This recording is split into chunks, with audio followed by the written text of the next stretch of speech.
Sing larang mudik ki ya sapa? Mudik itu boleh, silahkan, monggo.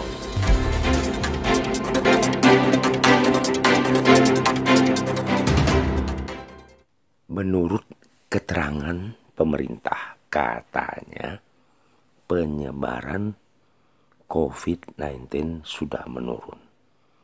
Nah, lantas kenapa mudik dilarang? Nah, ini penjelasan dari Gubernur Jawa Tengah Bapak Ganjar Pranowo. Menjelang Lebaran ini, pasti banyak yang merasa jengkel dan sambat. Kenapa? Mudik yang adanya hanya setahun sekali itu kok dilarang lagi? Mungkin jenengan, koncon jenengan, ada yang grundel. Kalau di berita itu, kan pemerintah ngakunya penanganan COVID sudah baik, sudah bagus, kasusnya menurun terus. Lah begitu mau Lebaran kok malah mudik dilarang. Padahal kemarin kan sudah ada yang disuntik vaksin sampai 2 kali loh. Lah terus apa sebenarnya faedahnya disuntik vaksin kalau pulang ke rumah saja dibatasi? Ada juga koncon jenengan yang Masya Allah galaknya minta ampun. Kalau nulis komentar di medsos, peraturan opo kuwi? Kalau yang dikhawatirkan kerumunan dan penularan, lah kenapa tempat wisata dibuka? Kenapa sekolah, kantor, pasar, mal, swalayan, tempat wisata, semuanya kok dibuka? Itu malah jelas-jelas sangat membahayakan dan sumber penularan. Masa yang dilarang kok cuma mudik? Alah, begitulah kalau koncon jenengan itu grundel dan cenderung misuh. Wono sing ngomong bel gedes, kampret, cebong, macem-macem pokoknya. Langgita, sekarang sebelum saya cerita, ngunjuk rien. Kaya koncoku kae lho diseruput.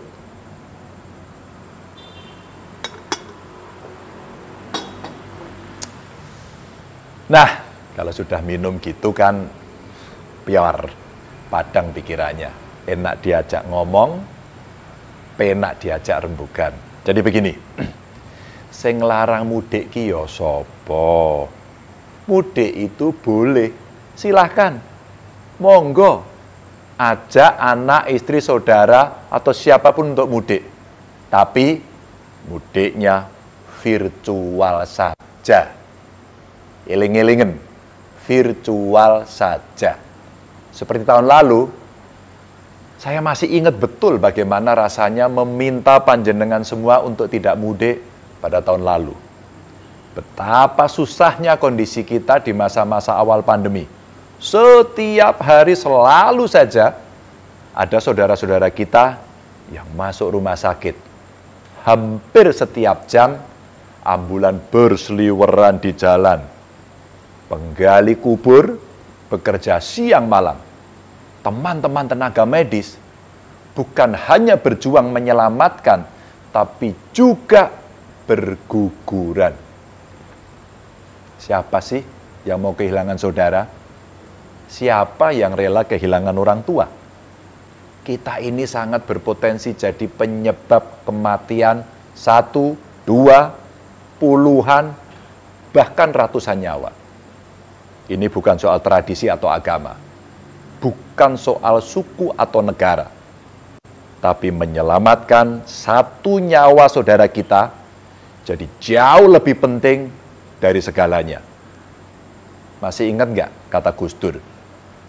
Di atas politik itu ada kemanusiaan. Saya mau nambahi, di atas politik, tradisi dan kebudayaan itu ada kemanusiaan. Dan berdiam diri, tidak bepergian, tidak pulang kampung, adalah laku kemanusiaan kita saat ini. Ya, kita hanya cukup berdiam diri di rumah untuk tidak memperumit masalah di tengah wabah. Mungkin jenengan pernah dinasehati simbah buyut. Le, Duk, Wong urip iku aja nggugu karepe dhewe.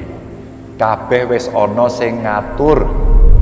Tapi yen kabeh melu ngatur, ya enten ana gelem. Maka ketika kemarin di Kabupaten Pati dan di Kota Semarang contohnya, ada warga yang nekat mudik dari luar daerah. Ya Allah, bukan hanya 1, 2, atau 3 orang yang tertular corona, tapi puluhan orang dan akhirnya satu kampung harus diisolasi. Yen wis kedaden ngono iku, lak yo kriwian dadi grojogan, geguyon dadi tetangisan toh. Coba itu lihat bagaimana India hari ini. Isine mung wong tetangisan. Ratusan ribu orang tertular setiap hari, bahkan gampang banget kita melihat orang tergeletak di pinggir jalan-jalan. Mayat berserakan di tempat pembakaran karena saking banyaknya. Ketatnya peraturan dan kejamnya polisi India ketika operasi ternyata tidak membuat warganya patuh dan takut. Kabeh dong gampangke.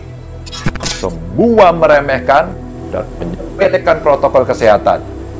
Pakai masker males, kumpul-kumpul dan bepergian semau-maunya.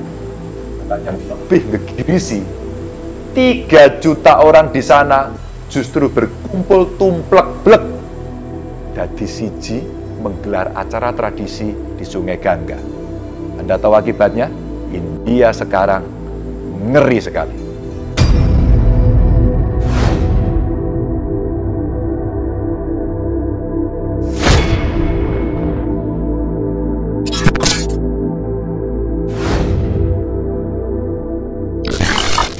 Kalau bisa memilih, siapa yang mau memilih pandemi? Maunya kita ya hidup tentrem, aman, sentosa. Bergas waras, wiris, rezeki banyak, halal dan barokah. Tapi kan yang ngatur kehidupan bukan kita. Kita ini kan sak dermo mampir ngombe, disangoni awak, ati lan pikiran. Makanya ayo jogo awake dhewe lan sedulur-sedulur. Gunakan hati lan pikirane. Kita kan sudah tahu apa yang mesti kita perbuat di masa pandemi ini agar semua sehat dan selamat. Kalau hati dan pikiran kita sudah tahu bahwa mudik itu akan menimbulkan kerumunan dan berpotensi sangat besar menularkan corona, ya ayo kita tinggalkan. Godaan untuk menentang pasti ada. Tapi ayo kita lawan biar semua aman. Ini adalah saat yang tepat untuk kita bisa segera keluar dari pandemi. Dibanding awal tahun lalu, kasus penularan di negara kita sudah menurun. Vaksinasi juga terus dipercepat. Jenengan semua juga tidak perlu polisi India untuk tertib protokol kesehatan. Usaha-usaha kita sebenarnya membuat pandemi di negeri ini sudah menuju titik akhir. Nah, ketika titik akhir pandemi sudah di depan mata, masa kita mau berputar lagi atau bahkan berjalan mundur menuju titik awal pandemi? Jangan sampailah rekasane dhewe selama ini ambruk justru karena perilaku kita sendiri. Maka Bapak Ibu, sedulur-sedulurku semua, kalau kangen sama yang di rumah, video call saja. Lebaran ini kita sungkem virtual. Kalau mau ngasih THR, langsung wus transfer. Yang penting, jenengan sehat. Yang paling penting, Bapak Ibu, keluarganya panjenengan semua di kampung, sehat. Kita semua kan sudah saling mengerti. Kahanane memang nembe kaya ngene, pagebluk, ora iso diselak, ya ora iso dipenggak. Jadi, jenengan jangan berprasangka macam-macam tentang larangan mudik ini. Menghilangkan tradisi lah, menghalangi silaturahmi lah, mematikan usaha warga, atau prasangka buruk lainnya. Tidak. Keselamatan jenengan, keselamatan kita, di atas semuanya. Keputusan ini memang membawa madarat. Tapi itu adalah madarat yang paling ringan dari sekian madarat yang ada. Semoga cukup 2 kali puasa, 2 kali lebaran, kita tidak pulang. Jaga diri panjenengan baik-baik. Jika keluarga panjenengan di kampung ada masalah, boten usah khawatir. Insya Allah, biar saya yang ngurus. Untuk sedulur-sedulurku, kepala desa, ketua RW dan RT, ayo, jogo tonggo gerak lagi. Pos penjagaan kampungnya dihidupkan lagi. Data setiap pendatang, suhu tubuhnya dicek, semprot dengan disinfektan. Sediakan tempat cuci tangan. Siapapun yang masuk ke kampung kita wajib pakai masker. Sekali lagi, wajib. Tidak ada pendatang atau tamu yang terindikasi. Entah itu demam, batuk, pilek, segera laporkan ke puskesmas terdekat. Teman-teman tenaga medis juga ini. Ayo, kencangkan lagi ikat pinggang, kita siaga agar tidak kecolongan. Jika usaha kita bisa terus seperti itu, saya hakul yakin, insya Allah, Lebaran tahun depan, kita semua bisa kumpul keluarga dengan bahagia. Bapak Ibu yang sangat saya hormati, ngoten nggih? Terima kasih, matur nuwun. Sabar, boten sah mudik, dan selalu jaga kewarasan.